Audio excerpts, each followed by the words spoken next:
اعوذ باللہ من الشیطان الرجیم بسم اللہ الرحمن الرحیم۔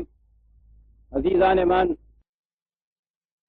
آج فروری 1970 کی 1 تاریخ ہے اور قرآن کریم کے درس کا آغاز سورہ آل عمران کی 120ویں آیت سے ہوتا ہے، 3/120۔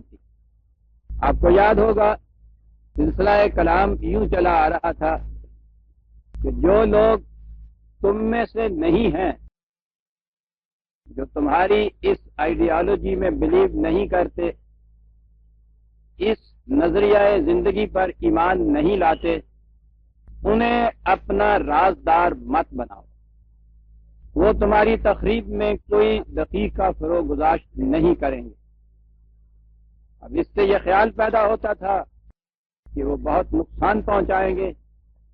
کہا یہ تھا کہ اگر تم قوانین خداوندی کی نگہداشت کرو گے، وَإِن تَصْبِرُوا وَتَتَّقُوا لَا يَضُرُّكُمْ كَيْدُهُمْ شَيْئًا، ان کی سازشیں تمہیں کسی قسم کا نقصان نہیں پہنچا سکیں گے۔ تم قوانین خداوندی کا اتباع کرو اور استقامت سے اپنے پروگرام پر گامزن رہو، امر پیرا رہو، ان کی سازشیں تمہیں کوئی نقصان نہیں پہنچا سکیں گی۔ اور اس کے بعد 2 واقعات ہیں جن کی طرف اشارہ کیا ہے یہاں، ان کی تفصیل تو آگے جا کر آئے گی، اور میں بھی تفصیلی طور پر گفتگو اسی مقام پر کروں گا جہاں قرآن نے خود تفصیل سے ان کے متعلق ذکر کیا ہے۔ یہاں اس نے اشارہ کیا ہے جنگ احد کی طرف اور پھر جنگ احزاب کی طرف۔ مختصراً عرض کر دوں کہ جنگ احد بدر کے میدان میں جب قریش کو شکست ہوئی ہے تو اس کے بعد پھر وہ اپنی اس شکست کا بدلہ لینے کے لیے بدر میں 1000 کی فوج سے وہ آئے تھے، تو اس کے بعد وہ 3000 کا لشکر جرار لے کر پھر عمرے مدینہ سے باہر 3-4 میل کے فاصلے پہ احد کے میدان میں یہ جنگ ہوئی تھی۔ مسلمانوں کا یہ لشکر جنگ کے لڑا، مقابلے میں حریف کو شکست ہوئی، لیکن تیر اندازوں کا ایک دستہ جو پہاڑ کے ایک درے میں کھڑا کیا گیا تھا، ان سے وہاں ذرا سی غلطی ہو گئی۔ انہوں نے اپنے کماندار کے حکم کے خلاف اپنی پوزیشن کو چھوڑ دیا، یہ سمجھ کر کے اب ہمیں فتح ہو گئی ہے، اب ہماری یہاں ضرورت نہیں رہی۔ یوں ہی انہوں نے اس مقام کو چھوڑا، پیچھے سے مخالفین کا لشکر امٹ کر اسی درے کے راستے آ گیا اور اس نے آ کر ادھر کھلبلی مچا دی۔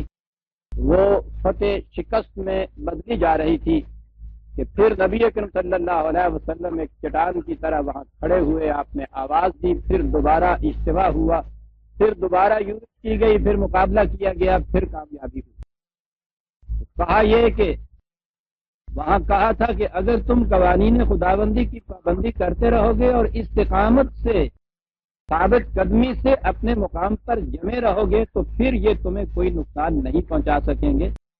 تو اس کے لیے اس واقعہ کی یاد دہانی کرائی کہ یہ دیکھو تم نے وہاں اس میدان میں جب استقامت سے کام لیا تو اگرچہ ان کی تعداد تم سے اتنی زیادہ تھی پھر بھی وہ کامیاب نہ ہوئے، لیکن جو ہی تم نے قانون کی خلاف ورزی کی، تمہارے پاؤں میں لغزش آ گئی، ثابت قدمی نہ رہی، تو پھر انہوں نے نقصان پہنچایا، اور اس کے بعد جو ہی تم پھر اپنی پہلی روش پہ پلٹ گئے پھر کامیابی تمہاری ہو گئی۔ تو وہ صبر اور تقوی کے متعلق قرآن نے ایک اس واقعے کی یاد کو وہ سامنے لایا جس کے نتائج سے انہوں نے دیکھ لیا تھا کہ اس کا نتیجہ کیا ہوتا ہے۔ تو ضمناً اس طرف قرآن نے یہاں اشارہ کیا ہے، جیسا میں نے عرض کیا ہے تفصیل یہاں نہیں دی گئی، تفصیل جا کر آگے آئے گی۔ یہاں اتنا ہی کہا ہے کہ وَإِذْ غَدَوْتَ مِنْ أَهْلِكَ تُبَوِّئُ الْمُؤْمِنِينَ مَقَاعِدَ لِلْقِتَالِ وَاللَّهُ سَمِيعٌ عَلِيمٌ۔ یہاں یہ بھی پتہ چلتا ہے کہ ایک رسول کے فرائض زندگی کیا تھے، جیسا کہ میں نے اس سے بیشتر کئی مرتبہ بتایا۔ نبوت تو یہ ہے کہ وہ خدا سے وحی پاتا ہے، وہ علم کے جو اس کی اپنی فکر کا نتیجہ، صحیح و کاوش کا نتیجہ نہیں ہوتا۔ خدا کی طرف سے براہ راست اسے ایک علم ملتا ہے جسے وحی کہتے ہیں، یہاں تک تو نبوت ہے، اور آگے پہلا فریضہ اس کا یہ ہے کہ جو کچھ اس نے خدا سے پایا ہے اسے دوسروں تک پہنچا دے، یہ رسالت ہے۔ لیکن بات یہی ختم نہیں ہو جاتی کہ چٹھی رسان کی طرح اس نے پیغام پہنچا دیا اور فریضہ رسالت ختم ہو گیا، اسے اپنی وحی کو ایک عملی نظام کی شکل میں متشکل کرنا ہوتا ہے، ایک جماعت قائم کرتا ہے، ایک نظام قائم کرتا ہے، ایک مملکت قائم کرتا ہے۔ اس مملکت کا سب سے پہلا سربراہ ہوتا ہے، معلم بھی ہوتا ہے، مبلغ بھی ہوتا ہے، مملکت کا سربراہ بھی ہوتا ہے، اور یہاں یہ جو چیز کہی گئی کہ اپنی فوجوں کا سپہ سالار بھی ہوتا ہے۔ آپ نے دیکھا کہ جب دین مذہب کی سطح پر آ جاتا ہے تو جتنا زیادہ کوئی شخص مذہبی ہوتا چلا جاتا ہے اتنا ہی وہ دنیا کے کندھوں سے دور بھاگتا چلا جاتا ہے، اور پھر یہ مذہب پرست کا ہمارا میدان جنگ اور مذہب پرست کا سوال ہی نہیں۔ بڑا کارنامہ ان کا یہی تھا نا، سن 65 میں یہ کہتے تھے کہ صاحب ہم نے دعائیں کی، اس کی وجہ سے یہ ساری کامیابیاں ہوئی۔ جنہوں نے سینے کے اندر وہ گولیاں کھائیں اور وہاں جانیں دیں اور اس کے بعد اس ثابت قدمی سے وہاں انہوں نے دشمن کو مارایا، ان کا تو کوئی کارنامہ نہیں تھا۔ ان کا کارنامہ یہ تھا، یہ کہتے تھے کہ ہم صاحب یہاں دعا کرتے تھے بیٹھے ہوئے۔ آپ دیکھتے ہیں کہ رسول پیچھے بیٹھا ہوا دعائیں نہیں کیا کرتا۔ اذ غدوت من اہلک تبوئ المؤمنین مقاعد للقتال، جب تو صبح سویرے اپنے گھر والوں سے رخصت ہو کے باہر آیا تھا اور اس کے بعد تو فوج کو صحیح پوزیشن میں بٹھا رہا تھا، رسول کا یہ فریضہ بھی تھا۔ اس سنت رسول اللہ کے اوپر اتباع کرنے کے لیے انہوں نے مختص کر دیا ہوا ہے، اور لوگوں گھر سے نکل کے اپنی فوجوں کو مختلف پوزیشن میں بٹھا رہا تھا، اور خدا سننے والا، دیکھنے والا، جاننے والا، وہ دیکھ رہا تھا کہ تو کیا کر رہا ہے، اب اس فوج نے کیا کرنا ہے، کیا تمہارا پروگرام ہے، اس پروگرام کے مطابق تم چلتے ہو یا نہیں چلتے۔ اور وہیں یہ کیفیت پیدا ہوئی تھی کہ اذ ہمت طائفتان منکم ان تفشلا، تم میں دو پارٹیاں، دو گروہ ایسے بھی تھے جنہوں نے دل میں کچھ خیال کر لیا تھا ہمت ہار دینے کا، ہمت ہار نہیں دی تھی بلکہ ان کے دل میں کچھ خیال تھا، یہ پیدا ہو گیا تھا، واللہ ولیہما، لیکن خدا ان کا کارساز تھا۔ میں ابھی ان الفاظ کے معنی عرض کروں گا کیونکہ آج کا موضوع جو ہے اتفاق سے ایسا سامنے آ گیا ہے کہ جس پر وضاحت سے گفتگو کی ضرورت پڑے گی، شاید پورا درس یا اس سے بھی زیادہ۔ وَعَلَى اللَّهِ فَلْيَتَوَكَّلِ الْمُؤْمِنُونَ، اور مومن تو خدا پر ہی بھروسہ کرتے ہیں۔ یہ ہے وہ چیز جس کے متعلق کہا ہے، بڑا اہم موضوع سامنے آ گیا، توکل علی اللہ۔ جس طرح قرآن کریم کی اور بہت سی زندگی بخش قوت افزا اصطلاحات کے غلط معانی سے یہ سرتابہ زندگی تعلیم جو ہے وہ موت میں تبدیل ہو گئی، اس کے ماننے والے چلتی پھرتی لاشیں بن کے رہ گئے، دنیا میں سب سے زیادہ کمزور اور ذلیل قوم ہو گئے، اور یہ اس وجہ سے ہوئے کہ یہ قرآن کریم کی ان اصطلاحات کے غلط مفہوم ان کے اندر رائج ہوئے، غلط معانی پہنائے گئے، اور الفاظ کے غلط معنی، اصطلاحات کے غلط مفاہیم سے تو انسان میں ایک قلب و دماغ کی تبدیلی پیدا ہوتی ہے، اس کے مطابق ہی وہ قوم ہو جاتی ہے۔ قرآن کی اصطلاحات صبر، شکر، قناعت، اطمینان قلب، ذکر اللہ، تقدیر، راضی برضا، یہ اس قسم کی اصطلاحیں تھیں جنہوں نے اس اونٹ چرانے والی، کھجوروں کی گٹھلیوں پر گزارا کرنے والی قوم کو روما اور ایران کی تہذیب کا مالک بنا دیا تھا۔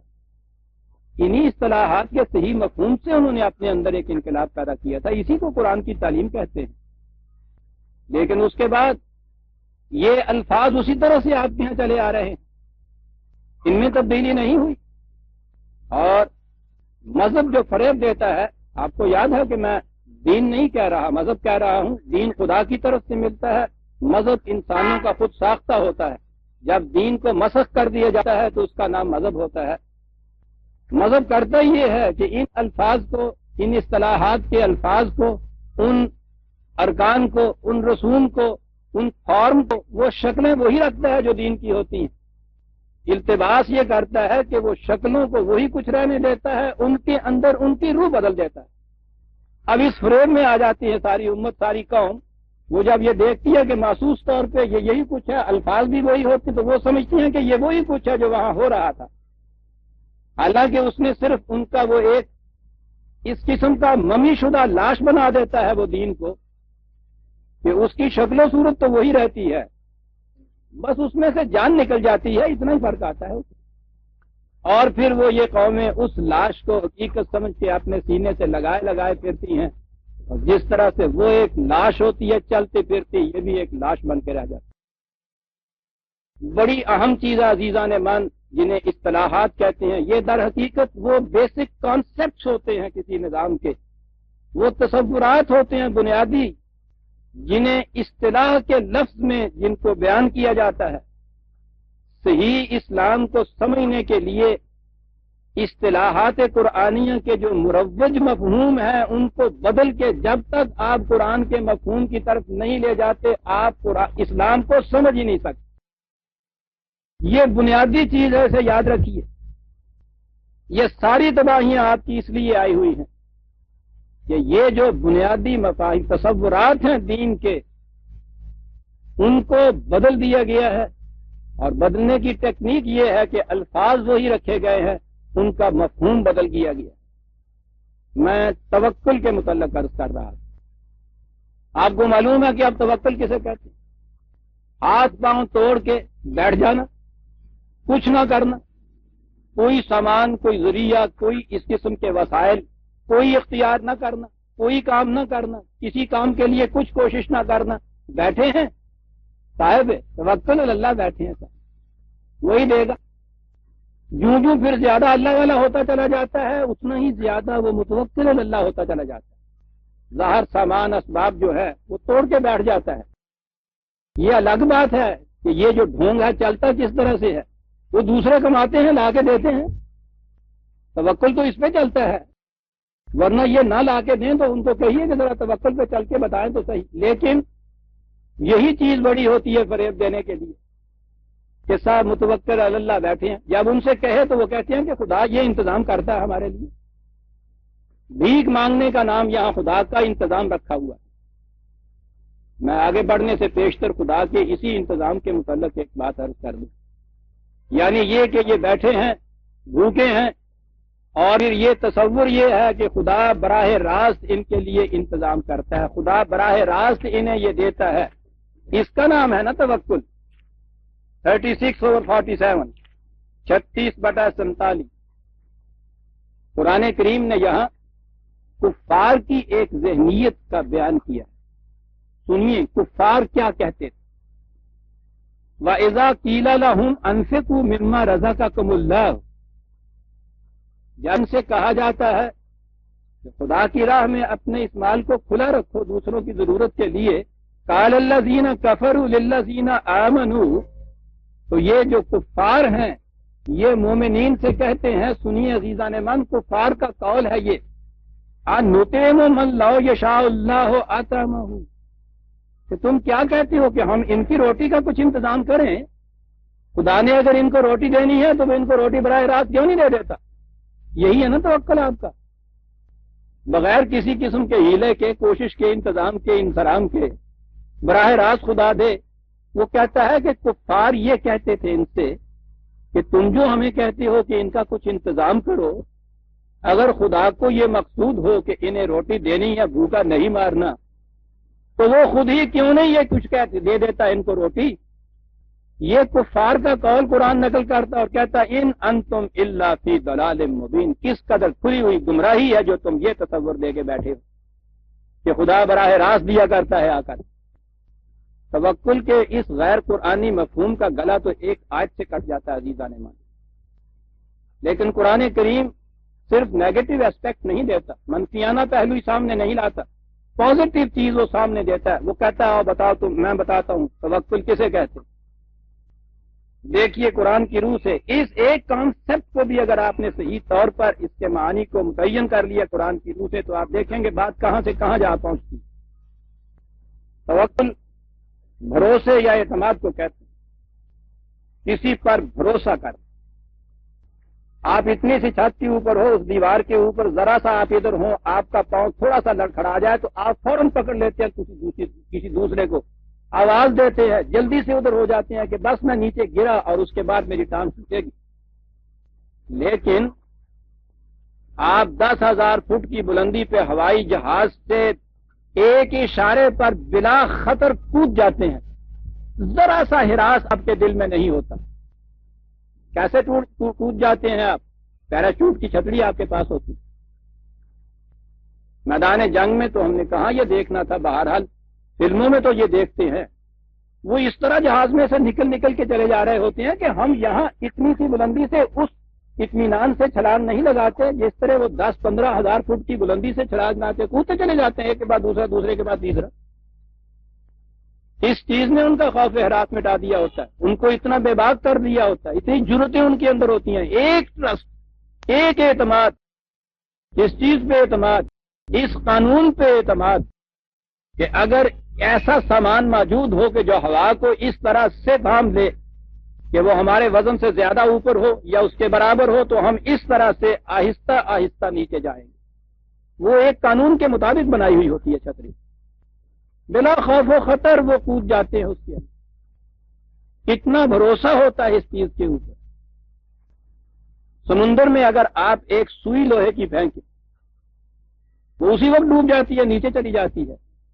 اسی سمندر میں آپ ہزاروں ٹن کا بھاری بھرکم لوہے کا جہاز خشکی کے اس کے اوپر بناتے ہیں اور اس کو ایک سیریمنی کے ماتحت پانی میں چھوڑ دیتے ہیں. ہزاروں آدمی اس کے اندر بیٹھ جاتے ہیں. کس اطمینان سے آپ اس کے اندر لوہے کے جہاز میں ایک سوئی تو اس میں تیر نہیں سکتی. یہ اتنا بڑا جہاز تیرتا ہے اور آپ اطمینان سے اس میں بیٹھے ہوئے ہیں ہنسی خوشی ہوئی چلے جا رہے ہیں. سب مہینوں اس میں سفر کر رہے ہیں. کس اعتماد پہ؟ ایک قاعدہ ہے ایک قانون ہے ایک فارمولہ ہے کہ اتنے حجم کی چیز ہو اور اتنا اس کا وزن ہو. اس وزن سے وہ کم وزن ہو جتنا پانی اس نے. وہ ایک قاعدہ جو ہے جس کے برابر وہ پانی ہوتا ہے تو وہ شاید تیرے گی اس میں. اس کیپٹن کو معلوم ہوتا ہے کہ اس نشان تک اگر یہ پانی میں ڈوبتا ہے تو کوئی خطرہ نہیں ہے. وہ اس سے زیادہ ایک آدمی اس میں نہیں بٹھاتا. کیوں نہیں بٹھاتا؟ اس قانون کی خلاف ورزی ہو جائے گی. اس کے بعد وہ توکل نہیں کر سکتا. اس لائن تک وہ توکل کرتا ہے اس چیز پہ اس قاعدے کے اس قانون پہ جس کے مطابق یہ ہے کہ اتنے وزن کا یہ جہاز اتنا وزن اتنے حجم کا جہاز اتنا وزن لیے ہوئے تیرے گا پانی میں. خدا کا قانون ہے وَلَن تَجِدُ لِسُنَّتِ اللَّهِ تَبْدِيلًا. اور خدا کا قانون بدلا نہیں کرتا. دو چیزوں پہ اعتماد. ایک تو یہ کہ یہ قانون سچا ہے جس کے مطابق جہاز بنا ہے اور دوسرا یہ ایمان کہ خدا کا قانون بدلا نہیں کرتا. اگر ان میں سے ایک چیز کی بھی کمی ہو جائے یعنی وہ جہاز اس قانون کے مطابق نہ بنا ہوا ہو ڈیفیکٹو ہو وہ اسے پانی میں تیراتے ہی نہیں ہے. اور اگر کہیں اس پہ اعتماد نہ ہو کہ قانون خداوندی بدلا نہیں کرتا تو آپ دیکھیں گے کوئی شخص بھی اس جہاز میں نہیں بیٹھے گا کہ صاحب ٹھیک ہے اس وقت تو یہ تیرتا ہے. کیا معلوم ہے کہ یہ جس قانون کے مطابق تم نے بنایا ہے وہی قانون بدل جائے. لا آف نیچر کہہ لیجیے کچھ کہہ لیجیے جس قانون کے تابع یہ جہاز تیرتا ہے اگر اس پہ یہ اعتماد نہ ہو کہ یہ ٹوٹے گا نہیں. لا انفصام لہا قرآن کہتا ہے ہمارا قانون ٹوٹے گا نہیں. اس اعتماد پہ انسان اس اطمینان سے اس جہاز میں بیٹھتا ہے اور تیرتا ہوا چلا جاتا ہے. اور زندگی کا سارا کاروبار آپ دیکھیں گے اسی پہ چل رہا ہے کہ کوئی چیز جو قاعدے قانون کے مطابق بنی ہے اسے آپ کس کانفیڈنس سے لے لیتے ہیں. کتنا بڑا رسک اس کے اوپر آپ لے لیتے ہیں پورے بھروسے سے. اور اگلی چیز یہ ہوتی ہے کہ یہ قانون ٹوٹے گا نہیں. آپ نے کسی مقام پہ پہنچنا ہے راستے میں دوراہا آ گیا وہاں سے راستے دو طرف کی طرف پھٹے. اس دوراہے کے اوپر ایک سائن پوسٹ لگا ہوا ہے جو آپ کو بتا رہا ہے کہ یہ راستہ کدھر جاتا ہے اور یہ کدھر جاتا ہے. پہلی چیز یہ ہے کہ اس سائن پوسٹ کے متعلق آپ کو یہ علم ہونا چاہیے کہ کسی ذمہ دار اتھارٹی نے اسے لگایا ہے. پھر اس کے بعد آپ یہ بھروسہ کر کے کہ یہ جو انڈیکیشن دے رہا ہے کہ یہ راستہ ادھر جائے گا، اب آپ کو یقین ہے اس کے اوپر کہ یہ ادھر جائے گا، آپ کس اطمینان سے اس راستے کے اوپر چلے جاتے ہیں؟ کہیں راستے میں تذبذب نہیں ہوتا، کوئی شک اور شبہ آپ کے دل میں نہیں گزرتا کہ میں منزل مقصود پہ نہیں پہنچ سکتا۔ کتنے ہی ہرڈل راستے میں آئیں، کتنی مزاحمتیں راستے کے اندر آئیں، آپ ان کو پار کرتے ہوئے چلے جاتے ہیں، عبور کرتے ہوئے آگے بڑھتے چلے جاتے ہیں، اس یقین اور اس بھروسے کے ساتھ کہ یہ راستہ مجھے منزل مقصود تک پہنچائے گا۔ یہ جو بھروسہ ہے آپ کو اس انڈیکیٹر کے اوپر جو وہاں سائن پوسٹ لگا ہوا تھا کہ یہ راستہ مجھے پہنچائے گا وہاں تک، اس بھروسے پہ آپ سفر کی ساری صعوبات برداشت کرتے۔ 14/12 آیت نکالی۔ یہ ایک پروگرام لے کے نکلے ہیں خدا کے رسول، لوگ اس میں شک و شبہ کی باتیں ڈال رہے ہیں، وسواس ڈال رہے ہیں، بہکانا چاہتے ہیں۔ ان سے کہتے یہ ہیں کہ تم بالآخر اس بھروسے پہ یہ چیز کر رہے ہو۔ جواب سنیے عزیزان من، 14/12 14/12 جواب دیا جاتا ہے وَمَا لَنَا أَلَّا نَتَوَكَّلَ عَلَى اللَّهِ۔ وہ کون سی بات ہے کہ جس کی بنا پہ ہم پورا بھروسہ نہ رکھیں خدا پر؟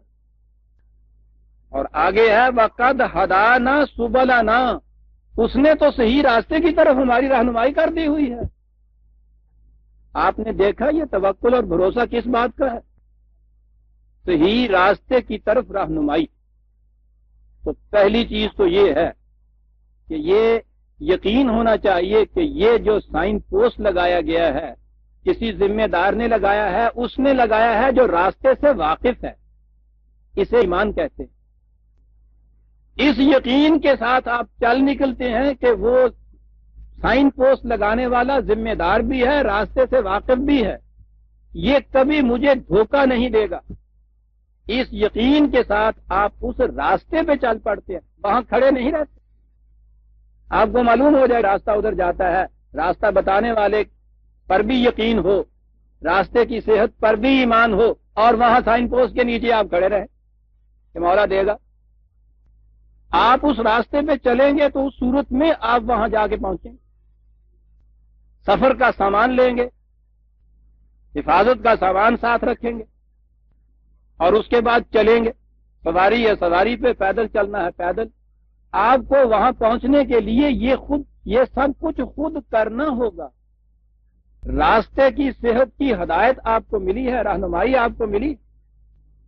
سائنٹسٹ ایک فارمولے کو لیتا ہے اور اس کے راستے میں بڑی بڑی مشکلات آتی ہیں، لمبا عرصہ لگتا ہے اس کے اوپر آزمائش کے لیے، وہ اس میں چلا جاتا ہے، لگا چلا جاتا ہے۔ کون سی وہ چیز ہے، کون سی وہ قوت ہے جو اس کو ان تمام چیزوں میں ثابت قدم رکھتی، جسے صبر کہا جاتا ہے، وہ استقامت سے چلا جاتا ہے۔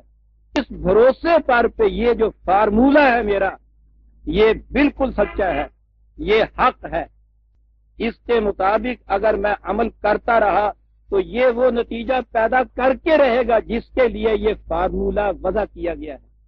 فارمولہ قانون ہی کو جب لفظوں میں بیان کیا جاتا ہے تو وہ فارمولہ ہو جاتا ہے۔ یاد رکھیے قرآن کریم نے قانون خداوندی کے لیے 2 لفظ استعمال کیے ہیں۔ ایک تو اس نے کلمہ کا لفظ استعمال کیا ہے، وہ ہوتا ہے قانون جب فارمولے کی شکل میں ہوتا ہے، اور دوسرا اس نے سنت اللہ کا لفظ استعمال کیا ہے جب فارمولہ اپلائی کیا جاتا ہے۔ دا لا اپلائیڈ جب ہوتا ہے تو وہ سنت کی شکل اختیار کر لیتا ہے، اس کے لیے لفظ سنت آ جاتا ہے۔ اسے یقین ہوتا ہے اس سائنٹسٹ کو کہ یہ فارمولہ مجھے کبھی دھوکہ نہیں دے گا، یہ یقین ہے اس کو کہ یہ فارمولہ صحیح ہے، فارمولے کی صحت پر یقین کامل ہے کہ جو اسے کبھی تھکنے نہیں دیتا، مسلسل محنت کیے چلا جاتا ہے۔ وہ جیسا میں مثال دیا کرتا ہوں اس کسان کی طرح جس نے بڑی محنت سے زمین تیار کی، اس میں بیج ڈالا، اب وہ ہر صبح گھر سے نکلتا ہے رسی درانتی لے کر، دن بھر اس کھیت میں محنت کرتا ہے، شام کو خالی ہاتھ واپس چلا آتا ہے، دوسری صبح اٹھ کے پھر اسی طرح سے چلا جاتا ہے۔ کوئی مزدور اس طرح سے اپنی میں اس قسم کے بظاہر بیکار، بلا کسی قسم کے مزد و معاوضہ کے، بغیر نتیجہ کے، بغیر پھل کے کسی کام کے لیے دوسرے دن تو تیار کوئی مزدور نہ ہوگا۔ کسی مزدور کو مزدوری پہ لگائیے، شام تک کام کرائیے، شام کو اس کو مزدوری نہ دیجیے کہ یہ مزدوری نہیں ملا کرے گی، وہ آئے گا دوسرے دن آپ کے یہاں کام کرنے کے لیے۔ یہ کسان کیوں روز جاتا ہے اسی طرح سے؟ ایک دن نہیں، 2 دن نہیں، مہینوں چلا جاتا ہے اسی راستے کے اوپر، صبح جاتا ہے شام آ جاتا ہے، اس لیے کہ اسے اس پہ یقین ہے کہ جو بیج ڈالا گیا ہے، ایک ایک بیج قرآن کے الفاظ میں 700 دانے بن کے ابھر کے گھر میں آئے گا میرے۔ اسے اس فارمولا، اس پروسیس کے صداقت پر یقین ہونا چاہیے۔ 27/79 27/79 فتوکل علی اللہ، بھروسہ کرو خدا، انکا علی الحق المبین، اس لیے کہ تو یقینی طور پر ایک سچی بات کو لیے ہوئے ہے۔ جس فارمولے پہ تو عمل کر رہا ہے وہ حق پر مبنی ہے، وہ حقیقت ہے، اس میں کوئی غلطی نہیں، کوئی اشتباہ نہیں، وہ محض ایک افسانہ نہیں، ایک تصوراتی چیز نہیں۔ اب تو آپ کو معلوم ہے نا کہ وہ صداقت جو ٹھوس نتائج پیدا کر کے سامنے آ جائے۔ کہا کہ تو خدا پہ اس لیے بھروسہ کر کہ تو جس بات کو لے کے اٹھا ہے، تو جس پروگرام کو لے کے اٹھا ہے وہ ایک یقینی ہے۔ یقینی ایسا، ایک تو الحقی ایک ایسی چیز ہوتی ہے جو ٹھوس طور پہ سامنے آئے، پھر مبین ساتھ کہا ہے، کوئی گمشم بات نہیں ہے، کوئی راز درون پردہ نہیں ہے، محض تصوراتی چیز نہیں ہے، تخیلاتی چیز نہیں، محض عقیدے کی بات نہیں ہے، ایک صداقت ہے، ایک حقیقت ہے جو اپنے ٹھوس نتائج سامنے لائے گی، مبین ہے ساتھ اس کے۔ اس یقین کے ساتھ چلنے والا، اس فارمولے پہ عمل کرنے والا، اس دہقان کی طرح جیسے میں نے عرض کیا ہے، وہ 4 مہینے 5 مہینے 6 مہینے اتنا عرصہ مسلسل استقامت سے اس کے اوپر گامزن رہے گا۔ یہ ہے تقوی اور صبر، خدا کے اس قانون پہ یقین اور استقامت سے اس کے اوپر عمل پیرا رہتے ہوئے۔ یہ جو ہے خدا کے اس قانون پہ یقین، یہ ابتدائی شرط ہے، بنیادی شرط ہے کسی کام کے لیے۔ اگر آپ کو فارمولے کی صداقت پہ یقین ہی نہیں ہے، آپ کبھی اس کو ٹرائی نہیں کرتے۔ اگر آپ تذبذب میں ہیں کہ یہ راستہ وہاں جائے گا یا نہیں جائے گا، آپ قدم نہیں اٹھاتے اس کے اوپر۔ کون سا سپاہی جہاز سے چھلانگ لگا دے گا اگر اس کو یہ یقین نہ ہو کہ یہ پیراچوٹ کی چھتری مجھے بچا لے گی؟ کون سا سپاہی میدان جنگ میں دشمن کے سامنے سینہ سپر ہو کے کھڑا ہو جائے گا اگر اس کو یقین نہ ہو کہ میرے ہاتھ کا جو پاؤڈر ہے یہ بھی گولی چلا کے دوسرے کے چھلنی کر دے گا، دوسرے کے سینے کو؟ یقین ہے ان چیزوں کے اوپر، اپنے مقصد کی حقانیت پہ یقین، اس کے لیے جو سامان ذرائع ہیں ان کے اصلح ہونے کے اوپر، ان کے دی فٹسٹ ہونے کے اوپر یقین کامل، صحیح پروگرام، صحیح رہنمائی، صحیح ہدایت، اس سے جو اعتماد پیدا ہوتا ہے اسے توکل کہا جاتا ہے۔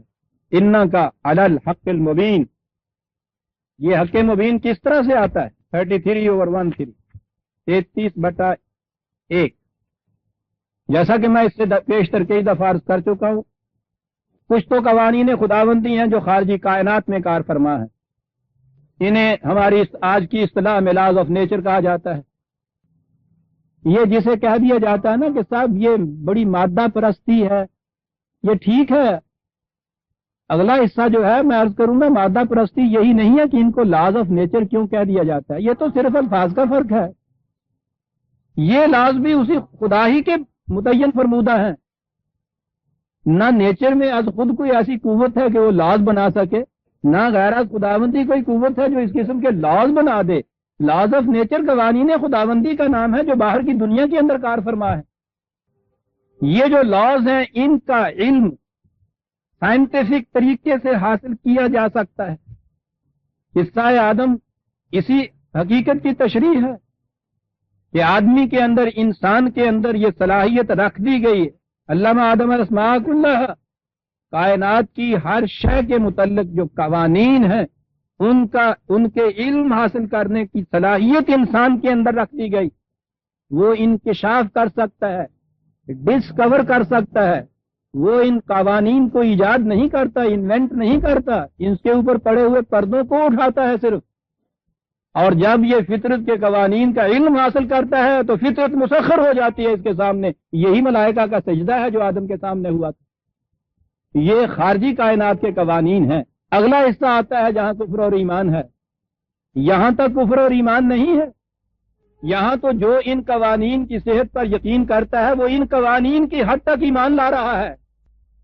یہاں کفر وہ ہے کہ ان قوانین کی صداقت پر ایمان نہ ہو، ان کا علم نہ رکھے، فطرت کو مسخر نہ کرے، یہ کفر ہے. اور اگلا حصہ کفر کا یوں شروع ہوتا ہے کہ انسانوں کی اپنی تمدنی زندگی کے اندر انسان کی اپنی ذات کے متعلق خدا نے قوانین دیے ہیں، وہ فطرت کے قوانین کی طرح عام نہیں کیے ہیں. وہ ہیں جو وحی کے ذریعے ایک نبی کو دیے، نبی نے دوسرے انسانوں تک پہنچائے، اور آج ہمارے پاس اپنی اصلی اور منزہ شکل میں قرآن کے اندر محفوظ مکمل غیر متبدل ہیں. یہ ہے دوسرا حصہ قوانین خداوندی کا. کفر اور ایمان حقیقی یہاں سے آتا ہے. اگر ان سے انکار کیا جاتا ہے تو یہ ہے وہ کفر جسے میں نے کہا. مادہ پرست اسے آپ کہیے اگر یہ معنی خدا سے انکار پر کے مرادف ہیں کہ جو ان قوانین خداوندی سے انکار کرتا ہے جو اس نے وحی کے ذریعے سے دیے. اب انسانی زندگی کے لیے ان دونوں قوانین کا اتباع نہایت ضروری ہے. فطرت کے قوانین کا علم حاصل کر کے فطرت کو مسخر کرنا، اور جو قوتیں اس طرح سے حاصل ہوں انہیں ان قوانین کے تابع صرف کرنا جو وحی کے ذریعے سے ملی ہے. یہ ہے عزیزان من جسے اسلام کہتے ہیں. فطرت کی قوتوں کو اپنے سامنے جھکا لینا اور خود خدا کے قوانین کے سامنے جھک جانا. جب ان قوانین پر انسان کاربند ہوتا ہے تو پھر یہ زندگی جنت کی زندگی بن جاتی ہے. اس کے خوشگوار نتائج پوری انسانیت کے لیے زندگی بخش ہو جاتے ہیں، خوشگواریوں کے حامل ہو جاتے ہیں. دیکھیے توکل کہاں آیا ہے. 33/1/3 یا ایھا النبی اتق اللہ ولا تطع الکافرین والمنافقین. اے نبی قوانین خداوندی کی نگہداشت کرو، کفار اور منافقین کا اتباع مت کرو، ان کی اطاعت مت کرو. ان اللہ کان علیما حکیما. یہ قوانین اس خدا کے دیے ہوئے ہیں، علم رکھتا ہے اور یہ حکمت پر مبنی ہے، دھاندلی پر مبنی نہیں ہے. واتبع ما یوحی الیک من ربک. جو تیرے رب کی طرف سے تمہیں بذریعہ وحی دیا جاتا ہے اس کا اتباع کیے چلا جا. آگے ہے ان اللہ کان بما تعملون خبیرا. خدا تمہارے اعمال سے، تمہارے کاموں سے باخبر ہے. اگلی بات دیکھ لی کہ یہاں کاموں کا ذکر. اتباع وحی جو ہے وہ کوئی ذہنی چیز نہیں ہے، وہ عمل میں آنے والی چیز ہے. خدا تمہارے کاموں سے باخبر ہے، جو کچھ تم کرتے ہو اس سے باخبر ہے. اور اس کے بعد ہے وتوکل علی اللہ. بھروسہ کرو اس بات پر کہ جو کام اس کے قانون کے مطابق کیا جائے گا وہ نتیجہ برآمد کر کے رہے گا جو اس نے کہا ہے. اس نے جب کہا ہے کہ یہ دین تمام ادیان پر غالب رہے گا، یہ نظام جو ہم نے دیا ہے دنیا کے ہر نظام پر غالب رہے گا، یقین رکھو اگر تم نے خدا کے بتائے ہوئے قوانین کا اتباع کیا، ان کے مطابق عمل کیا، تم نے کام کیا ان کے مطابق، تو یہ نتیجہ مرتب ہو کر رہے گا. اسے توکل کہتے ہیں. توکل کے لیے پہلی شرط اس قانون یا قاعدے کی صداقت، اس کی محکمیت پر یقین، پھر اس کے مطابق عمل پیرا ہوں. اس کے بعد لازمی طور پہ وہ نتیجہ نکلے. اس یقین کے ساتھ عمل پیرا ہونا کہ اس سے یقیناً وہ نتیجہ برآمد ہوگا. رہنمائی کے لیے آپ کو ایسی رہنمائی یا ایسے رہنما کی ضرورت ہوتی ہے کہ جب بھی کسی معاملے میں آپ کو ضرورت پڑے آپ اس کی طرف اسے ریفر کریں، اس کی طرف رجوع کریں، وہاں سے آپ کو رہنمائی مل جائے. یہاں تک شخصیتوں کا تعلق ہے، یہ رہنمائی کسی ایک فرد کی زندگی تک مل سکتی ہے. ماں باپ، بچہ اپنی ہر دشواری میں ماں باپ کی طرف جاتا ہے، اب میں کیا کروں، وہاں سے پوچھتا ہے. شاگرد استاد کی طرف جاتا ہے، اس معاملے میں کیا کیا جائے، وہ اسے بتاتا ہے. شاگرد نے اگر ابھی آدھا فن یا آدھا علم سیکھا ہو اور استاد مر جائے، اس کی رہنمائی کا دروازہ بند ہو گیا. خدا کی طرف سے ایک ایسی کتاب ملے کہ کچھ عرصے کے بعد وہ کتاب اپنی اصلی شکل میں باقی نہ رہے، رہنمائی کا دروازہ بند ہو گیا. اور اگر وہ اس قسم کا ضابطہ ہدایت دے دے جس کے متعلق کہہ دے کہ تو بیٹا میں استاد کی ٹرم میں گفتگو کر رہا ہوں، کہ یہ اس میں جو کچھ تمہیں ضرورت ہے، جتنی گائیڈنس کی ضرورت ہے وہ اس کے اندر دے دیا ہم، یہ کبھی تلف نہیں ہوگی، یہ ضائع نہیں ہوگی کتاب، یہ محفوظ ہے، اس میں کسی قسم کا رد و بدل نہیں ہوگا۔ وَتَمَّتْ کلمۃ ربک صدقا وعدلا لا مبدل لکلمات، مکمل ہو گئے صدق و عدل کے ساتھ، اس میں کوئی تبدیلی نہیں، اور ہم نے اس کو نازل کیا وَنَحْنُ لَهُ لَحَافِظُونَ، ہم اس کے محافظ۔ اس قسم کی رہنمائی جب دی جائے یہ زندہ جاوید ہوتی ہے رہنمائی، اسی لیے اس نے یہ کہا 25/58 25/58 وَتَوَکَّل، بھروسہ کر، کس پر؟ عَلَى الْحَيِّ الَّذِي لَا يَمُوتُ، اس پر بھروسہ کر ہمیشہ جو زندہ ہے، کبھی مرتا نہیں۔ کتنا بڑا بھروسہ ہے یہ کہ رہنمائی دینے والا وہ ہے جو کبھی مرے گا نہیں، جو ہمیشہ زندہ رہے گا۔ عزیزان من، اگر خدا کی طرف سے دیے ہوئے قوانین ہمارے پاس باقی نہ رہے، ضابطۂ ہدایت باقی نہ رہے، تو خدا کا زندہ رہنا ہمیں فائدہ کیا دے سکتا ہے؟ جن اقوام کے پاس یہ آسمانی کتابیں اپنی اصلی شکل میں نہیں رہی تھیں، خدا تو اس زمانے میں بھی زندہ تھا، ان کے لیے خدا کا زندہ ہونا کیا فائدہ دیتا؟ یاد رکھیے ایک بیسک کنسپٹ خدا کے متعلق، وہ درست ہو جائے تو آپ دیکھیں گے اس کے اوپر ساری عمارت درست ہو جاتی ہے۔ بنیادی تصور خدا کے متعلق یاد رکھیے، خدا کا اور ہمارا تعلق اس کے ان قوانین کے ذریعے سے ہے جو اس نے دے دیے ہوئے ہیں۔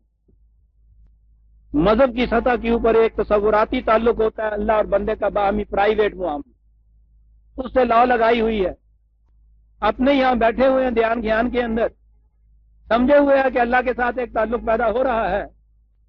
اس انفرادی سبجیکٹو تخیلاتی تعلق یہ اس کی وجہ سے ہی ہے کہ آپ کے ہاں کا ایک بہت بڑا ولی اللہ اپنے حجرے میں بیٹھے ہوئے تعلق قائم کر رہا ہوتا ہے، اسی قسم کا ایک مشرک سادھو اپنے مندر میں بیٹھے ہوئے تعلق قائم کر رہا ہوتا ہے۔ عیسائیوں کے سیٹ، ہندوؤں کے سادھو، بدھ مت والوں کے اپنے یا جو بھی خدا کو ماننے والے ہیں، اپنی اپنی جگہ پر بیٹھے ہوئے کلو اسم بما لدیہم فرحون، مگر ہے اس بات سے کہ ہمارا تعلق خدا کے ساتھ قائم ہوا تعلق باللہ ہو رہا ہے۔ یہ ہے خدا کا غلط تصور، ایک شخصی خدا جسے آپ کہتے ہیں، ایک پرسنل گاڈ ہے کہ اس کا ہر فرد کے ساتھ اس طرح سے جو چاہتا ہے تعلق قائم وہ کرتا ہے، پھر اس سے ہر معاملے میں جا کے وہ رہنمائی لے لیتا ہے۔ وہ جو میں نے بتایا یا بتایا کرتا ہوں اکثر کہ جب ان سے کہا جائے کہ صاحب یہ چیز دیکھیے قرآن یہ کہتا ہے، وہ کہتے ہیں کہ ہاں صاحب ٹھیک ہے، آپ قرآن کے یہ معنی سمجھتے ہیں، ہم تو رات کو جا کے اللہ تعالیٰ سے خود پوچھ کے آئے تھے، انہوں نے کہا تھا نہیں اس کے معنی یہ ہے، وہ روز پوچھ کے آتے ہیں۔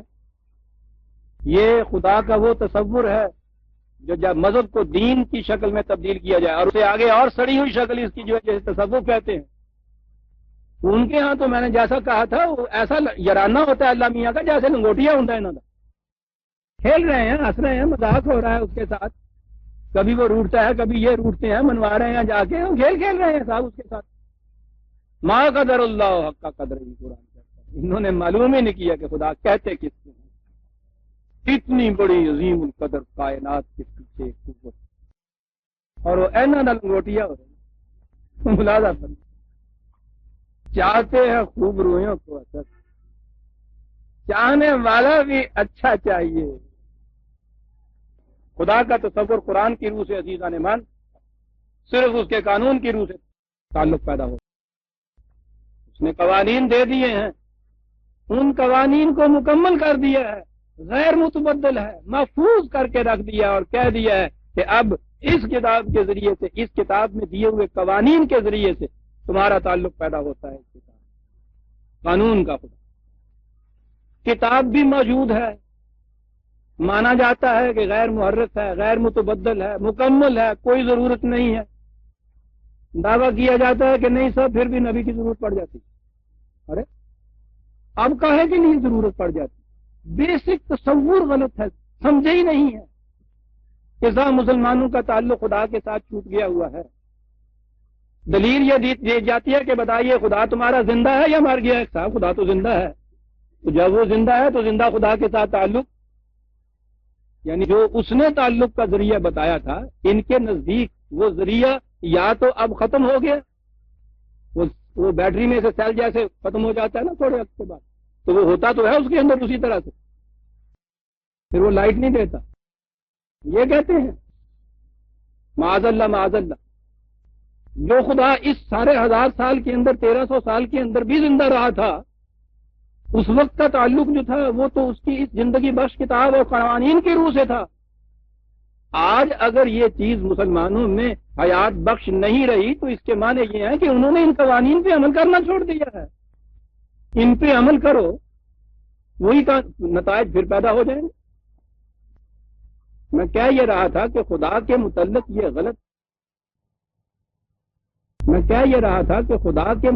یہ غلط تصور جو ہے، انفرادی طور پر اس سے ایک براہ راست سبجیکٹو تعلق پیدا کرنا، یہ مذہب کا پیدا کرتا ہے جو انسانوں کے ذہنوں کا خود ساختہ ہوتا ہے. خدا کا دین قوانین کے ذریعے سے قائم ہوتا ہے.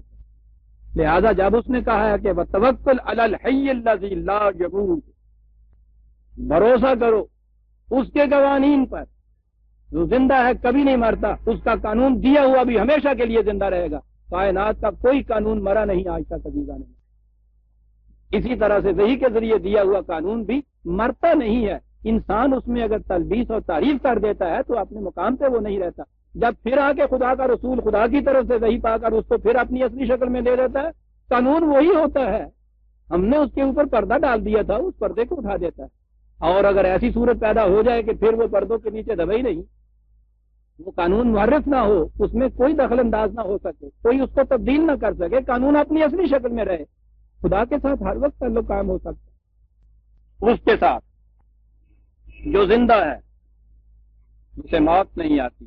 اگلی چیز وہ ہے کہ وہ توکل ہوتا کیا ہے، وَسَبِّحْ بِحَمْدِهِ. بات دوسری طرف چلی جائے گی اور آپ کے سامنے آ چکی ہوئی ہے. اس کے دیے ہوئے اس قانون کو ایک محسوس شکل میں سامنے لا کر قابل حمد و ستائش بنا کے دکھا دو دنیا کے سامنے، اور اس کے لیے کوشش کرو. یہ ہے خدا کے اوپر بھروسے کی بات. لیکن میں نے عرض کیا ہے کہ یہ تفصیل دوسری طرف ہے. اس وقت آپ صرف یہ دیکھیے کہ توکل جو ہے قرآن کہتا ہے اس کے معنی کیا ہے. اب یہی نظام قائم ہوا حضور نبی اکرم صلی اللہ علیہ وسلم کے مقدس ہاتھوں. قوانین خداوندی آ گئے.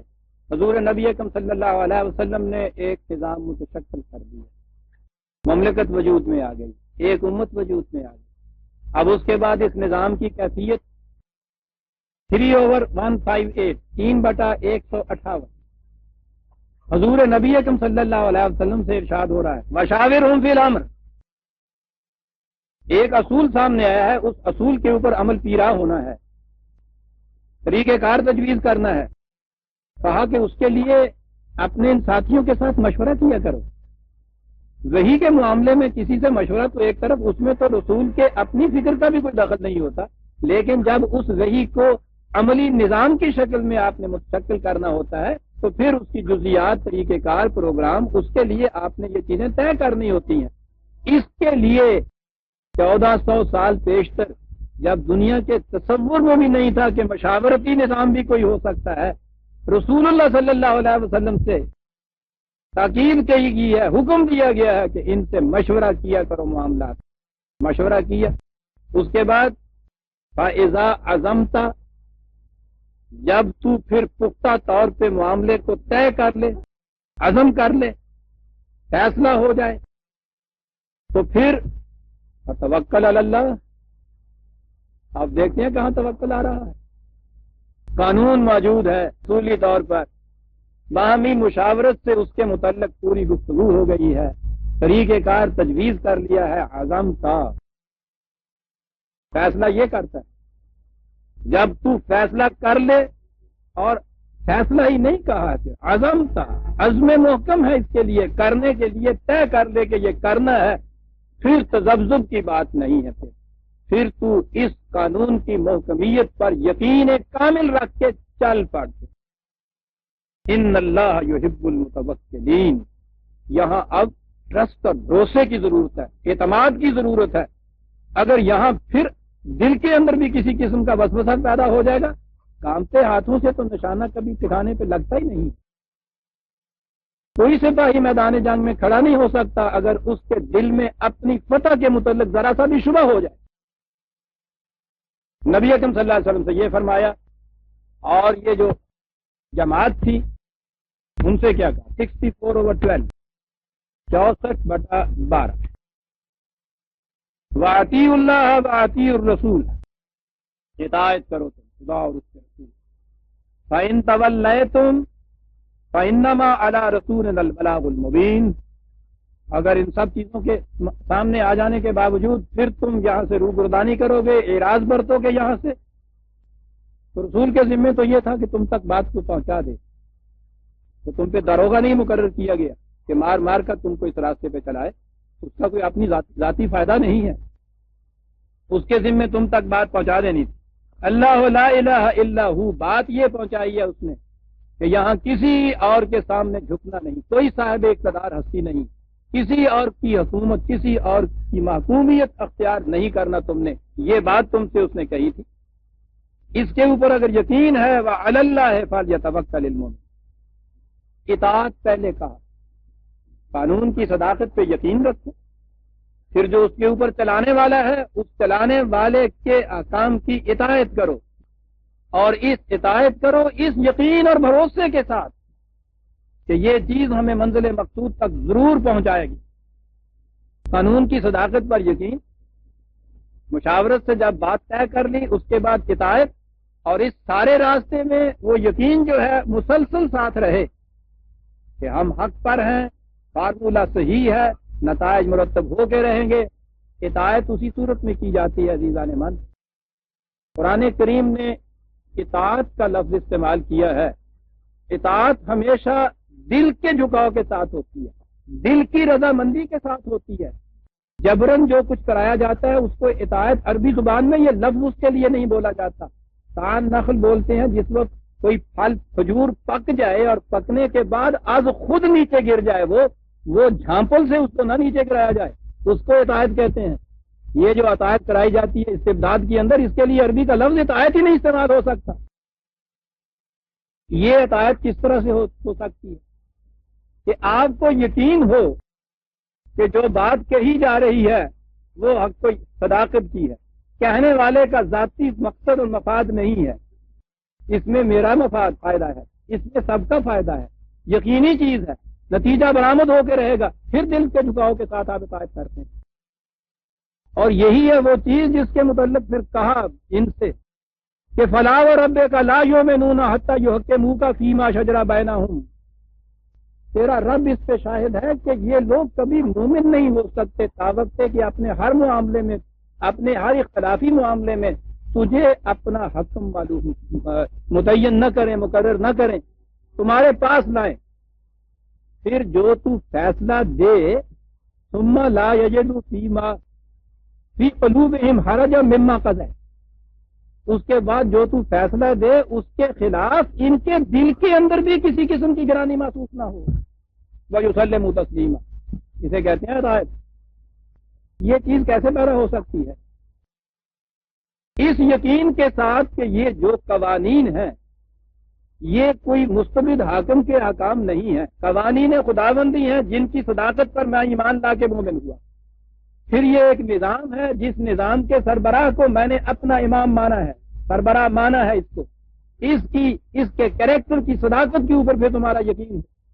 پھر جو معاملہ ہوا تھا وہ باہمی مشاورت سے طے ہوا ہے، پھر اگلا یقین یہ ہو اب جو تم اس کے فیصلے کی اطاعت کر رہے ہو تو یہ ہے جسے اطاعت کہا جا رہا ہے، اس کے خلاف دل کے اندر بھی کبھی گرانی محسوس نہیں ہو سکتی۔ گرانی تو اس وقت ہوگی کہ یا تو اول آپ کو یقین ہی نہ ہو کہ جو کوئی یہ کہہ رہا ہے یہ ٹھیک کہہ رہا ہے، یا مار مار کے منوایا جا رہا۔ اس لیے اس نے کہا ہے کہ اطاعت کے بعد توکل علی اللہ، توکل کے ساتھ، اطاعت کے ساتھ جو استقامت ہوگی پھر اس کے لیے یہ لفظ آیا 16/40-42 16/41-42۔ یہ دیکھیے پروگرام مومنین کا، والذین ہاجروا فی اللہ من بعد ما ظلموا لنبوئنہم فی الدنیا حسنہ ولاجر الآخرۃ اکبر لو کانوا یعلمون۔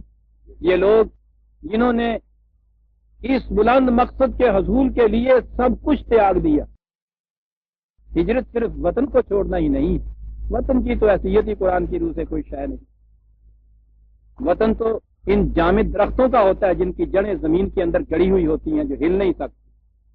مومن کے لیے تو سارا قرآن ارض مسجد ہے، نبی اکرم صلی اللہ علیہ وسلم کے ارشاد کے مطابق۔ ہجرت کے معنی ہر وہ شے جس کے چھوڑنے کی ضرورت پڑے ہنستے ہوئے چھوڑ دے اس کو۔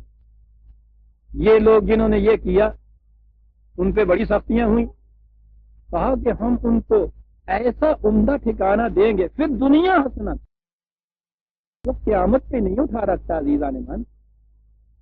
زندہ نظام کے نتائج اس زندگی میں سامنے آتے ہیں، اس دنیا کے اندر تم دیکھو گے کہ ان کو کتنی خوشگوار ہوں، تمکن ادا ہوگا، اور پھر آخرت کا اجر تو پوچھو نہیں کتنا بڑا ہوگا۔ جس کی یہ دنیا حسین ہوتی ہے اس کی اگلی دنیا حسین تر ہوتی ہے۔ فمن کان فی ہذہ اعمی فہو آخرت فی الآخرۃ اعمی، جو یہاں کا اندھا ہوتا ہے وہ وہاں بھی اندھا ہی ہوتا ہے۔ خیر بات اور تھی، لو کانوا یعلمون، کاش یہ اس بات کو سمجھ جاتے۔ یہ کون لوگ ہیں جو اس ضرورت پڑنے پر ہنسی خوشی ہر چیز تیاگ کے آگے بڑھ جاتے ہیں؟ الذین صبروا، یہ لوگ جن کے پاؤں میں کبھی لغزش نہیں آتی، علی ربہم یتوکلون، یہ ہیں جو خدا کے قانون کے اوپر اعتماد کرنے والے۔ کیا قانون تھا جسے وعدہ کہتے ہیں خدا کا؟ وہ حقیقت میں خدا کے قوانین کے نتائج کا نام ہوتا ہے۔ وعدہ اس نے یہ کیا تھا کہ ایمان اور اعمال صالحہ کا لازمی نتیجہ اس زندگی میں تمکن ہو۔ وعد اللہ الذین آمنوا منکم وعملوا الصالحات لیستخلفنہم فی الارض، اس دنیا میں ان کو حکومت اور استقامت اور استخلاف پتا ہوگا۔ وعدہ ہے، وعدہ کیا ہے؟ قانون ہے کہ ایمان اور اعمال صالحہ کا نتیجہ یہ ہو گیا رہتا ہے۔ اب جب اس قانون کی محکمیت پر یقین ہو تو پھر اس کے لیے یہ چھوٹی چھوٹی چیزیں کون نہیں چھوڑ دیتا؟ وہ کسان اپنا گھر بار، بیوی بچے، راحت اور آرام، یہ سب کچھ چھوڑ کے باہر کھیتوں میں جا نکلتا، اسے یقین ہوتا ہے اس پہ۔ کہا کہ یہ لوگ اس لیے چھوڑ کے یہ سب کچھ نکلتے ہیں کہ ہم نے جو وعدہ کیا ہے کہ ہم اس زندگی میں تمہیں ایک بڑی حسن کارانہ انداز سے معیشت دیں گے، یہ تمہاری یہ زندگی سنور جائے گی، حسین ہو جائے گی، اس پہ انہیں یقین تھا۔ الذین صبروا، یہ ہیں کہ جو استقامت سے اس راستے کے اوپر چلے رہے، علی ربہم یتوکلون، تو یہ ہیں جو خدا کے قانون پر اعتماد کرنے والے لوگ۔ جیسا کہ میں نے عرض کیا عزیزان من، توکل خالی ایک عقیدے کا نام نہیں ہے، اس بھروسے کے بعد عمل کرنے کا نام۔ 29/58 59 29/58 والذین آمنوا، جنہوں نے یقین کیا ان قوانین کی محکمیت پر، وعملوا الصالحات، پھر صلاحیت بخش کام کیے، لَنُبَوِّئَنَّهُم مِّنَ الْجَنَّةِ غُرَفًا تَجْرِی مِن تَحْتِہَا الْأَنْہَارُ خَالِدِینَ فِیہا، تم دیکھو گے کس قدر خوشگواریوں کی جنتی زندگی ان کو عطا ہو جاتی ہے۔ الفاظ غور طلب ہے عزیزان من، یہ جنت بخشیش کی جنت نہیں، نعم اجر العاملین، کام کرنے والوں کے کام کا کتنا اچھا نتیجہ ہے۔ جیسا کہ میں نے پہلے بھی عرض کیا تھا، جہاں اور تصورات ہمارے بگڑے ہیں نا، عمل، اعمال، یہ لفظ آپ استعمال کیجئے، ذہن فوراً آپ کا ان گوشوں کی طرف چلا جاتا ہے، وہی کچھ چند رسومات جسے ادا کی جاتی ہے۔ ترجمہ کام کیجئے آپ اس کا، کچھ بات سمجھ میں آتی ہے، پھر کچھ کرنا پڑتا ہے۔ نعم اجر العاملین، کام کرنے والوں کے کام کا کتنا اچھا خوشگوار نتیجہ ہے یہ۔ عاملین الذین صبروا وعلی ربہم یتوکلون، اور فرما رہے ہیں کہاں آ رہا ہے توکل کا لفظ؟ کام کرنے والے، استقامت سے کام کرنے والے، خدا کے قانون کی محکمیت پر پورا اعتماد رکھنے والے، اور فرما رہے ہیں کیا توکل ہے قرآن کی روح سے۔ 11/123، کیونکہ اہم موضوع ہے اس لیے میں چاہتا ہوں جتنی بھی تفصیل ممکن ہو سکے ایک درس میں پوری کروں۔ 11/123، وَلِلَّهِ غَیْبُ السَّمَاوَاتِ وَالْأَرْضِ، یہ کام جن کے ابھی نتائج تمہارے سامنے نہیں آئے، وہ چھپے ہوئے ہیں، تم نہیں جانتے۔ پہلی دفعہ اگر کوئی کام اس قسم کا کیا جائے قانون کے بھروسے پہ، اور وہ اس سے پہلے ابھی سامنے نہ آیا ہو، اس پہ یقین رکھنا جو ہے، اسے کہتے ہیں ایمان بالغیب جسے کہتے ہیں. ان چیزوں کے بھی ترجمے مفہوم عجیب ہوئے ہیں ہمارے سامنے ساتھ. کہہ دیا یہ میٹا فزکس سے تعلق ہے. کوئی پروسیس، کوئی فارمولہ جو پہلی دفعہ آزمانا ہے تم نے، ابھی اس کے نتائج سامنے نہیں آئے، اس کے اوپر یقین رکھنے کے لیے قانون دینے والے کی حقیقت اور اس کی صداقت پہ بڑے ہی یقین محکم کی ضرورت ہوتی ہے. جب وہ ایک دفعہ سامنے آ جاتی ہیں چیزیں، پھر اس کے بعد تو سب شروع کر دیتے. کہا کہ یہ اس خدا کے قانون دیے ہوئے ہیں کہ جو چیزیں تمہاری نگاہوں سے پوشیدہ ہیں وہ بھی جانتا ہے. الیہ یرجع الامر کلہ، جتنے معاملات یہاں ہوتے ہیں تمام کے تمام اس کی طرف لوٹتے ہوئے چلے جاتے ہیں، اس کے قانون کی طرف. کوئی ادھر ادھر نہیں جا سکتا کائنات کے اندر. فاعبدوہ، لہذا اسی کے احکام کی تعمیل کرو، اسی کی محکومیت اختیار کرو. عبادت کے معنی میں بتا چکا ہوں. وتوکل علیہ، بھروسہ رکھو اس کے اوپر. یہ ٹھیک ہے کہ جو کچھ قانون دیا جا رہا ہے، فارمولہ دیا جا رہا ہے، پہلی دفعہ تم بظاہر آزما رہے ہو. یہ اس زمانے کی زندگی نبی اکرم صلی اللہ علیہ وسلم کی عزیزہ نے مانی. ان حالات کے اندر یہ کہنا کہ یاد رکھو تم کیسر و کسرا کے تختوں کے مالک بن جاؤ گے، وہ قوم کے جن کو گھروں سے نکال دیا گیا تھا، عزیزہ نے مان، خدا کے اس وعدے کے اوپر یقین رکھنا جو تھا، یہ ہے جسے ایمان بالغیب کہتے ہیں. اتنا محکم یقین تھا ان کو کہ چل نکلے. نتائج نے بتا دیا کہ ان وعد اللہ حق، خدا کے وعدے سچے. کہا بھروسہ رکھو جو کچھ ہم کہتے ہیں. 11/123، 39/38. ایک اور آیت لے لیجیے، 39/38. آخری دو لفظ لیجیے گا آیت کے. قل حسبی اللہ، کیا بات ہے، حسبی اللہ، خدا دارم کے غم دار، مجھے خدا کے قوانین کافی. تمہارے ان نظاموں کی، تمہاری ان ازم کی مجھے ضرورت نہیں ہے، میرے لیے وہ کافی ہیں. علیہ یتوکل المتوکلون، صحیح بھروسہ کرنے والے اس کے قانون کے اوپر بھروسہ کرتے ہیں. یہ کہو، کس سے کہا گیا ہے؟ خود نبی اکرم صلی اللہ علیہ وسلم فرما رہے ہیں. بات چلی آ رہی ہے یوں کہ یہ مخالف جو تھے وہ سامنے آئے، انہوں نے یہ آ کے یہ بات کہی کہ صاحب آپ کچھ کہتے ہیں، ہم بھی کچھ کہتے ہیں، خام خواہ جھگڑا کیوں کریں، آؤ کچھ کمپرومائز کر لیں، مل جل کر ایک مخلوط قسم کی حکومت قائم کر لیں، ایک ایسا نظام قائم کریں، تم بھی آ جاؤ ہم بھی آ جائیں، خام خواہ انرجی ویسٹ ہو رہی ہے ہماری، حق اور باطل اکٹھا ہو جائے. کہا کہ صاحب شکریہ، کہا ان سے کہہ دو شکریہ، میرے پاس جو فارمولہ ہے وہ فی ذات ہی مکمل ہے، اس میں اب کسی پیوند سازی کی ضرورت نہیں ہے. ضمن برادران عزیز، یہ الفاظ آپ جتنے آج دہرائے جا رہے ہیں، پھر کبھی الیکشن کا زمانہ آئے گا تو پھر دہرائے جائیں گے، ورنہ اس سے پہلے نہیں دہرائے جائیں گے. اسلام ایک مکمل ضابطہ حیات ہے صاحب، زندگی کے ہر گوشے میں ہمیں رہنمائی دیتا ہے، یہ سارا کچھ ہو رہا ہے ایسا. اور اس کے بعد وہ بھی ضابطہ حیات مکمل لیے ہوئے ہیں، یہ بھی مکمل ضابطہ حیات لیے ہوئے ہیں، سارے کے سارے کہہ چلے جا رہے ہیں. کوئی نہیں بتاتا یہ ضابطہ حیات ہے کیا، کہ صاحب بتائیے نا. کہتے ہیں الیکشن ہو جان دو پھر دساں. وہ بال گوار گیا سی نا مراسی لبدا پھر دس لبے نہ تے انہوں نے اٹکورے لانے شروع کیتے توکل دے. سائیں توکل شاہ جے میرا بال لب جائے تے 20 روپیہ دی نیاز دین دے نہ لبا. سائیں لزوڑی شاہ جے لب جائے تے 20 روپیہ دی نیاز دینا جی بھی نہ. کیا یار نہیں والیا میرا بال لب جائے تے 100 روپیہ دی نیاز دینا. ایک نے کولوں کیا او کہن لگا او سارا جڑا تیرا ٹگا ہے گا سی وہ 70 روپیہ دا تے ٹگا سی تو 150 روپیے دی تو نیاز سک چکا ہے. ایک ہی گل ہوئی، کہنے لگا سنگھی ہاتھ پی لین دے سارے نو ڈوکا دے دیا گا. یہ سارا مکمل نظام حیات دی ڈگ ڈگی جڑی وجدی ہے نا، یہ سنگھی ہاتھ پی لین دیو پھر تمہیں ڈوکا ڈوکا دیں گے سارے. عزیزان ایمان، جس کو ایمان ہے اس پہ جو یقین ہے، جب وہ یہ ٹرم بولتا ہے وہ بتائے گا تمہیں کہ یہ کیا نظام حیات.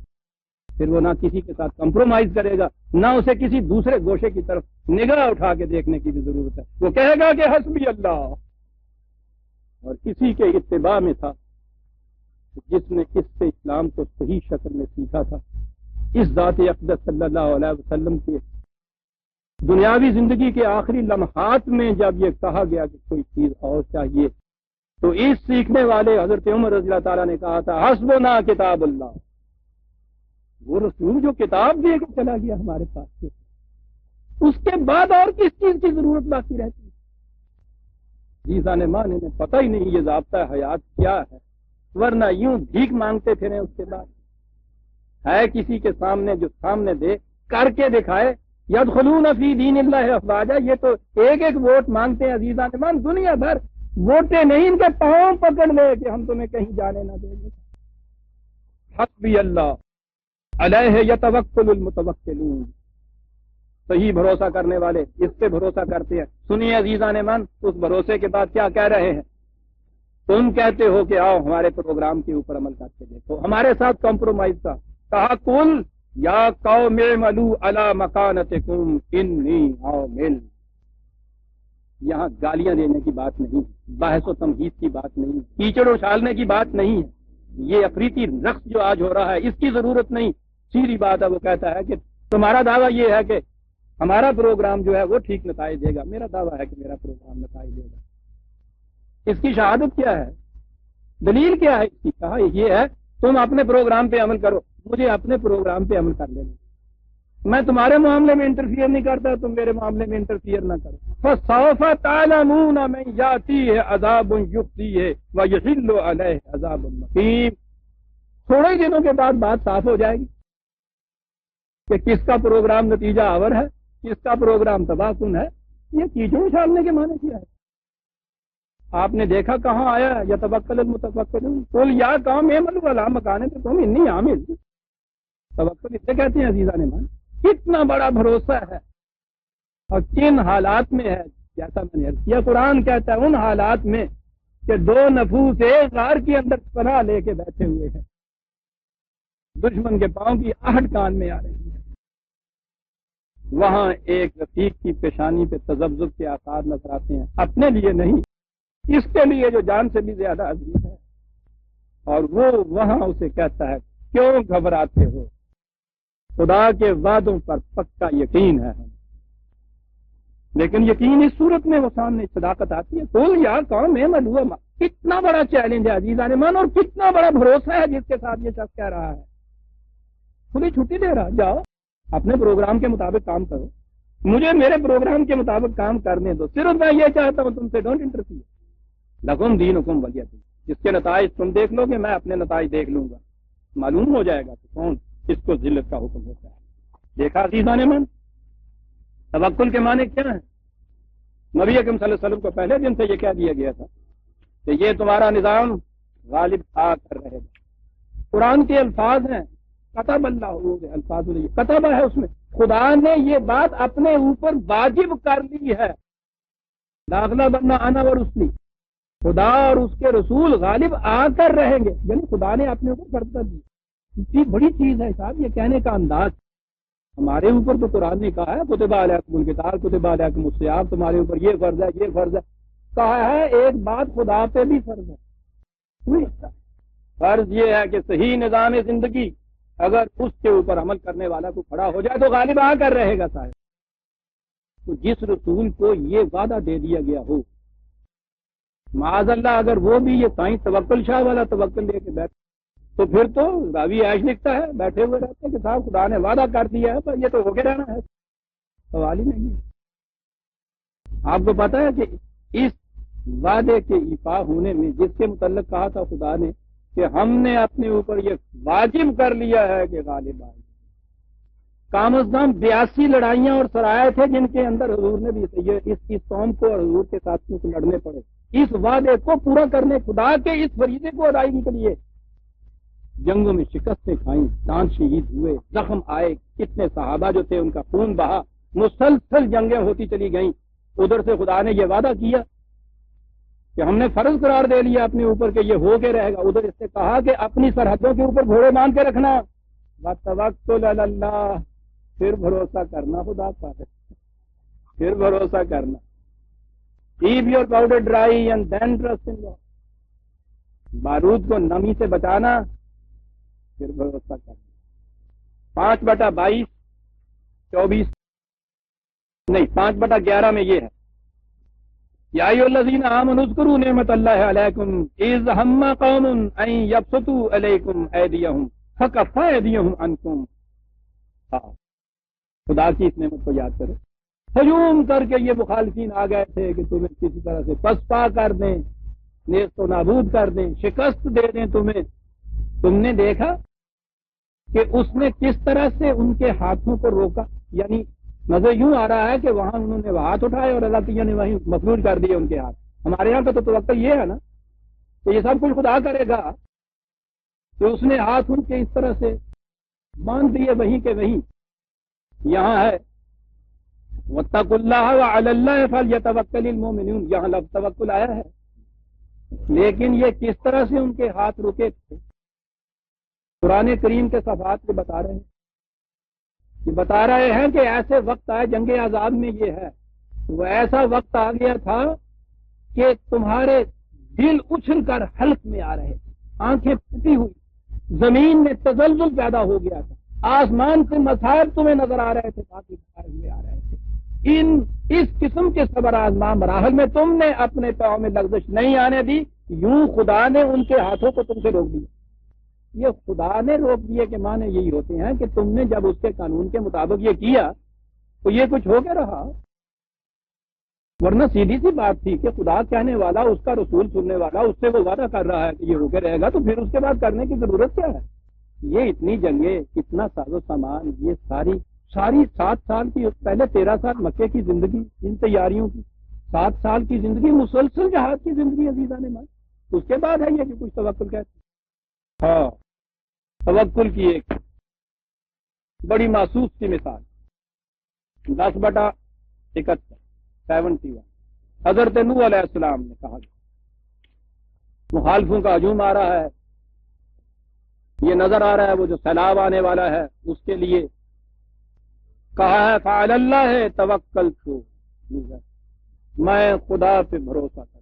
لفظ یہی ہے نا, تم تباہ ہو جاؤ گے, خدا نے مجھ سے کہا ہے کہ تم اور تمہاری جماعت بچ جائے گی اس سیلاب سے, یہ نہیں غرق ہوگی, وعدہ کیا. اور اس کے بعد کیا ہوا, خدا نے کہا کہ نوح کشتی بناؤ جلدی سے. دیکھا آپ نے یہ توکل تو اللہ کہہ رہے ہیں. یہ کیا تھا توکل؟ مجھے اس نے یہ بتایا ہے ایک قانون, اور وہ یہ ہے کہ اگر اس طرح سے لکڑیاں جوڑ کے, قرآن کہتا ہے لکڑیاں جوڑی میں کھٹ ہوتی, یہ کچھ کر لیا جائے, اتنا اس کا ہجوم اگر ہو جائے اور اتنے اس میں آدمی سوار کرا دیے جائے جن کا وزن اتنا ہو, تو پھر کتنا ہی پانی کیوں نہ ہو وہ تیرتی جائے گی. مجھے اس نے بتا دیا ہے, اس کا نام ہے توکل تو اللہ. بتا دیا مجھے, سامنے بنا رہے تھے, ان کی تو مت ماری گئی. ہر بات میں جب کوئی آدمی مخالفت ہوتی ہے تو اندھا ہو جاتا ہے. سامنے یہ کچھ کر رہے تھے, وہ مذاق کر رہے تھے, دیکھو یہ کر کیا رہا. وہ پوچھتے تھے کیا کر رہے ہو, کہتے تھے اللہ پہ توکل کر رہا ہے. یہ کرو, اور وہ جو چمکتی ہوئی ہیرے کی طرح ہے حدیث نبی اکرم صلی اللہ علیہ وسلم. جب وہ بدو آ گیا تھا اندر, آپ نے کہا کہ کیسے آئے ہو, کہا کہ وہ اونٹ ہے. کہاں اونٹ ہے, کہا باہر چھوڑ دیا. کہا باہر چھوڑ دیا, ویسے ہی اس نے کہہ دیا کہ ہاں جی توکل اللہ چھوڑ دیا. فرمایا ایک و توکل, جا کے پہلے اونٹ کا گھٹنا رسی سے پکی طرح باندھ, پھر توکل کر. لیکن ایک توکل اس کے بعد عزیزان ایمان پھر وہ آیا جس کی مثال خود قرآن کریم نے بنی اسرائیل کی زندگی کے اندر ہمیں, کیا بات ہے, قرآنی قوموں کے واقعات زندگی اس طرح سے لاتا ہے ایسا کہ یہ تو گل سن نو ہے تو کن کر, یہ داستانہ یہ ہے, باتیں ان کی ہیں, کہا ہم سے جاتا ہے. حضرت موسیٰ علیہ السلام قوم کو لے کے نکل آئے, قوم کی فرعون کی غلامی سے نجات بھی مل گئی, انڈیا کی تقسیم بھی ہو گئی, پاکستان کی سرزمین بھی ملی. میں نہیں ایسے ملی تھی جیسے بنی اسرائیل کو ملی. یہاں آنے کے بعد انہوں نے کہا کہ لیجئے یہ کچھ تو یوں ہو گیا ہے, اس سرزمین کا تمکن حاصل کرنا ہے, مجاہدانہ زندگی بسر کرنی ہوگی. خدا نے کہا ہے کہ تمہارے نام پہ ہم نے اس زمین کو لکھ دیا ہے, یعنی انتقال چڑھ گیا تمہارے نام پہ, قبضہ لے لو اٹھ کے. قالوا یا موسیٰ ان فیہا قوما جبارین وَإِنَّا لَن نَّدْخُلَهَا حَتَّى يَخْرُجُوا مِنْهَا فَإِن يَخْرُجُوا مِنْهَا فَإِنَّا دَاخِلُونَ. لگے موسیٰ اس میں تو بڑے کوئی زبردست سے لوگ نظر آتے ہیں, مار کے بتاڑ سے دیں گے. نہیں بھائی, ہم تو نہیں جائیں گے, ہم تو نہیں داخل ہوں گے اس میں. لیکن یہ نہیں ہے کہ ہم چاہتے نہیں ہیں، اگر یہ وہاں سے نکل جائیں تو ہم ضرور اس پہ قبضہ کر لیں گے. لاؤ بڑے بہادر. سنیے عزیزان من، قال رجلان من الذين يخافون انعم الله عليهم ادخلوا عليهم الباب فاذا دخلتموه فانكم غالبون. یہ خدا کے دو بندے موسیٰ اور ہارون جو تھے، انہوں نے کہا تم بختوں کچھ تھوڑی سی ہمت کرو، اٹھو اور اٹھ کے قبضہ لے لو اپنے ہاتھ میں، بس تمہارے اٹھنے کی دیر ہے، اٹھو اور قبضہ لے لو. سنیے عزیزان، کہا وعلی اللہ فتوکلوا ان کنتم مؤمنین. تو اگر تمہیں اس کے اس وعدے کے اوپر ایمان ہے تو بھروسہ کیوں نہیں کرتے اس کے اوپر، اٹھ کے کیوں نہیں ان کا مقابلہ کر کے ان کو شکست دے دیتے. دیکھا توکل. قالوا یا موسیٰ الا ندخلها ابدا ما داموا فیہا. نہیں، جب تک وہ ہیں وہاں، فوجیں ان کی بیٹھی ہوئی ہے نہر کے اس پار، ہم تو نہیں اٹھیں گے سر. پہلے تو جا کے وہاں سے ان کی فوجوں کو ہٹا کے امرتسر بھیجا، پھر دیکھو جی کیویں جناب جانے مار دے اٹاری سے جاؤ. تو کہنے لگا کون جا کے یہ کچھ کرے گا؟ کہا فضا بنتا ہوا ربو بکاتے نا، تیرے اللہ نے وعدہ کیا اور تجھ سے وعدہ کیا، تھی دونوں جاؤ.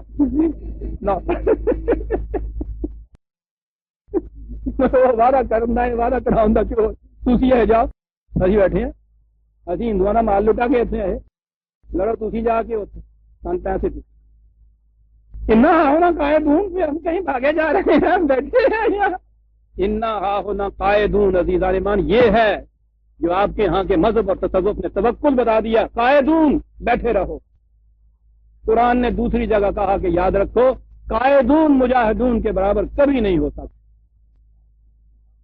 لیسو سوا، دونوں برابر نہیں ہو سکتے. اس طرح سے توکل بر خدا باہر بیٹھے رہنے کا نتیجہ کیا ہوا؟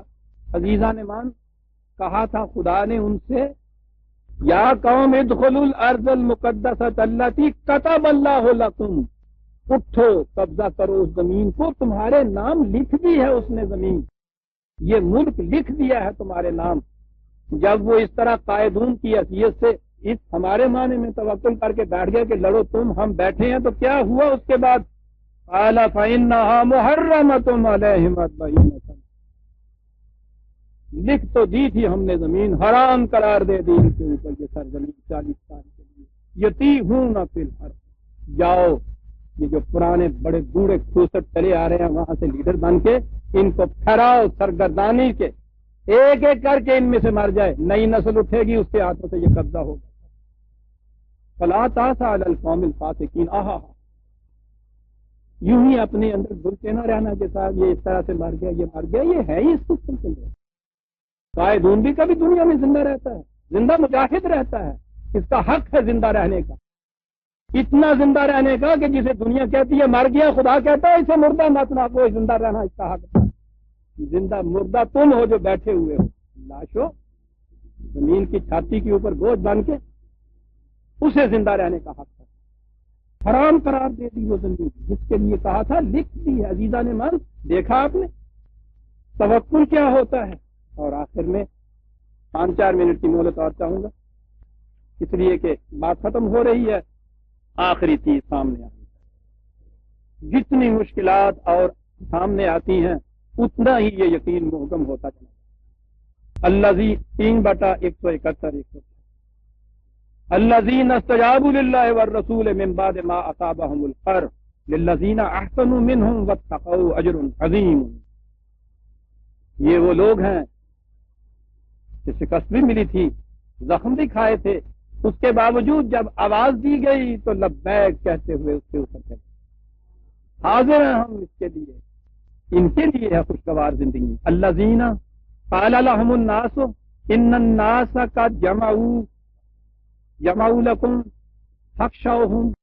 یہ وہ لوگ ہیں کہ جب ان سے آن کے کہا کہ تمہیں پتہ ہے کتنا عظیم لشکر تمہارے مقابلے میں وہ لیے آ رہے ہیں، اڑتا ہوا چلا آ رہا ہے لشکر عظیم، تم اتنی جماعت ہو چھوٹی سی، کچل ڈالیں گے تمہیں، رون ڈالیں گے تمہیں، ڈرو ان سے.